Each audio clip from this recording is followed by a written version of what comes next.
하나님 앞에 서는 그날까지 모두 함께 화이팅 하면 좋겠습니다. 화이팅! 안녕하세요 여러분. 집에서 4명의 아이와 홈스쿨링하는 엄마 샬롯 지혜입니다.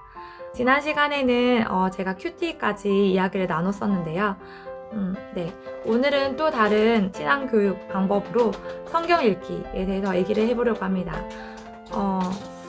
올해는 제가 아이들을 깨울 때 말씀을 읽어주면서 깨웠는데요. 처음에는 이제 혼자 저만 작정을 해서 하루에 10장씩 읽으려고 이렇게 시작을 했는데 이게 혼자서 10장씩 매일 읽는 게 사실 보통 일은 아니더라고요. 그래서 이왕 이렇게 읽는 거 아이들과 함께 함으로써 유익을 좀 나누고 싶다는 생각이 들어서 아이들에게 엄마 혼자 읽기 힘든데 같이 하면 안 돼? 아니면 같이 들어주기만 해. 또 어떤 편한 자세로 들어도 돼. 대신 엄마가 그 읽어주는 말씀을 좀 듣기만 해라. 이렇게 해서 아이들이 흔쾌히 오케이 해가지고 하루에 10장씩 이렇게 말씀을 읽어줬어요. 사실 잠이 덜 깨서 듣기도 하고 또 이렇게 할 때 저의 마음에 저의 육신의 눈으로 볼 때는 답답함도 있지만 기도합니다. 그럴 때마다 기도하면서 하나님의 말씀이 이 아이들 영혼에 심겨져서 이 말씀이 아이들을 살리고 또 심령을 변화시키는 역사가 있게 해주세요 라고 기도를 하면서 믿음으로 또 말씀을 읽고 있습니다. 우리 샬롯 선생님은 아이들이 살아있는 책을 통해서 위대한 사상가들과 사상을 직접 접촉하도록 그렇게 하면서 배우도록 격려하고 있잖아요. 하물며 우리 하나님 말씀은 오죽할까 하는 생각이 듭니다. 히브리서 4장 12절 말씀에 하나님의 말씀은 살아있고 활력이 있어 그 말씀이 친히 그 아이의 마음과 생각과 뜻을 판단하기 때문에 이 말씀을 저는 아이들의 귀에 들려줄 뿐이지만 아이들의 심령에 친히 역사하실 성령 하나님의 능력을 믿고 성경 읽기를 하고 있습니다. 내년에는 조금 변경해서 아이들과 이제 스스로 그 맥체인 성경 읽기표에 따라서 체크하면서 읽을 수 있도록 한번 해보려고 합니다.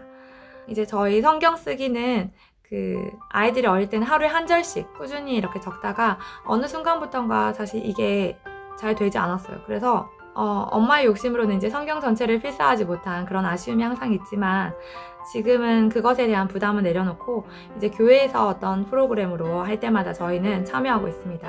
올해는 특별히 코로나가 와가지고 교회의 어떤 그 형식들도 많이 변화가 있었잖아요. 그래서 저희 교회 같은 경우는 1학기 때는 그 마가복음을 다 같이 성경 쓰기를 했고, 그 다음에 2학기 때는 이제 노예 프로그램에 맞춰서 또 학년별로 다르게 저희 막내 같은 경우는 잠언 그리고 이제 셋째 그리고 저를 비롯해서 첫째, 둘째, 셋째까지는 함께 요한복음 적기에 이렇게 참여를 했습니다. 그래서 확실히 또 성경 쓰기를 하면 말씀을 더 깊게 이해하고 또 묵상하게 되는 은혜가 있는 것 같아서 그 시간도 유익한 것 같아요.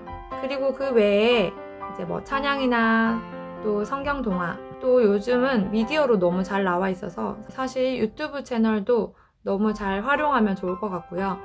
그리고 이제 저희 같은 경우는 성경 만화도 엄청 아이들이 좋아했어요. 미술관이 살아있다랑 또 파워 바이블 세트 유명하잖아요. 그리고 만화로 된 소교리 문답이나 또 기독교 강요도 아이들이 생각보다 잘 재밌게 보더라고요. 그래서 그런 것들이 아이들이 반복해서 보면서 사실 마음에 심어지는 효과가 있는 것 같습니다. 저희는 이제 미술관이 살아있다를 아이들이 노예에서 열리는 대회에 나가서 이제 받는 그런 상품권들을 모아서 샀었거든요. 그래서 아이들이 그 책을 엄청 사랑하면서 찢어질 정도로 진짜 많이 봤던 것 같아요.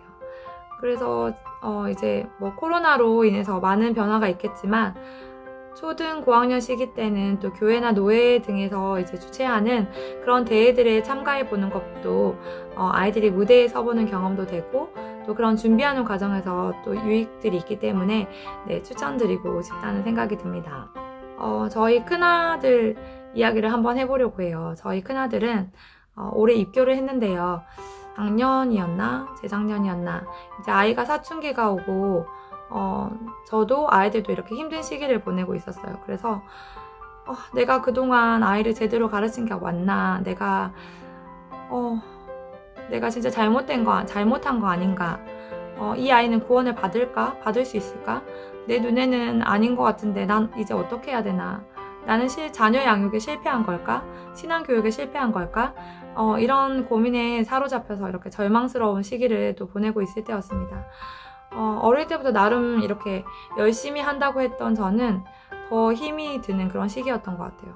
제가 아이들을 태운 차를 이렇게 운전을 하고 어느 곳으로 이렇게 가던 중이었어요. 그런데 반대편 차선에서 로드킬 당한 고양이가 이제 거의 죽어가면서 몸을 부르르 이렇게 떨고 있는 거예요. 근데 사실 저도 어머 어떡해 이제 막 하고 있었고 애들도 이제 놀랬는데 마음이 참 안 좋더라고요. 그리고 그때 아마 제 기억에 첫째랑 말다툼이 있었는지 모르겠지만 어쨌든 제 마음이 언짢은 상태였어요. 그래서 무거움을 가지고 이렇게 가는 중에 그런 현장을 목격했죠. 그런데 첫째가 갑자기 이제 저한테 엄마, 저 고양이를 보니까 참 여러 가지 생각이 드네요. 이러면서 얘기를 먼저 꺼내더라고요. 근데 제 마음이 언짢았지만 네, 마음을 가다듬고 그래 주영아 왜? 무슨 생각인지 엄마한테도 얘기해 줄 수 있나? 이렇게 얘기했더니 엄마, 고양이가 죽어가는 모습이 마치 예수님이 없을 때 우리 모습 같아요. 죽을 수밖에도 없고 또 내 마음대로 움직일 수도 없는 상태인데 예수님이 없다면 우리는 그대로 지옥에 갈 수밖에 없는 거잖아요. 그런데 그 예수님이 우리를 사랑하시고 또 오셔서 우리 대신 죽으시고 살아나시고 그 예수님을 믿기만 하면 우리에게 구원 주시는 분이라는 것을 믿게 해주시고 우리를 살려주셔서 그게 너무 다행이고 너무 감사해요. 이렇게 고백을 하더라고요. 그때 제 마음속에 정말 한마디로 할렐루야였습니다.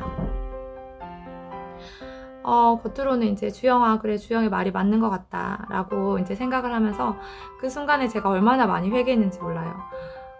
이 아이는 하나님의 아이이고 나에게 맡기셨기 때문에 나는 나의 본분을 내가 마땅히 해야 할 사명을 다하면서 그 이후의 것은 하나님께서 책임지시리라는 것을 믿고 믿음으로 나는 이 아이에게 내가 할 바를 하면 되는 거였는데 마치 이 아이가 나의 소유물인 양 나의 자녀 교육의 어떤 결과인 양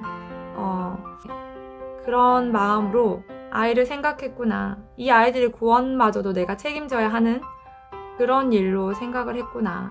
아이들의 모습을 마치 나의 어떤 난 이렇게 잘 해왔어. 나는 아이들을 이렇게 잘 키워냈어. 라는 어떤 결과물로 보여주려고 하던 그런 나의 모습이 아니었는지 돌아보게 되고 참 부끄럽더라고요.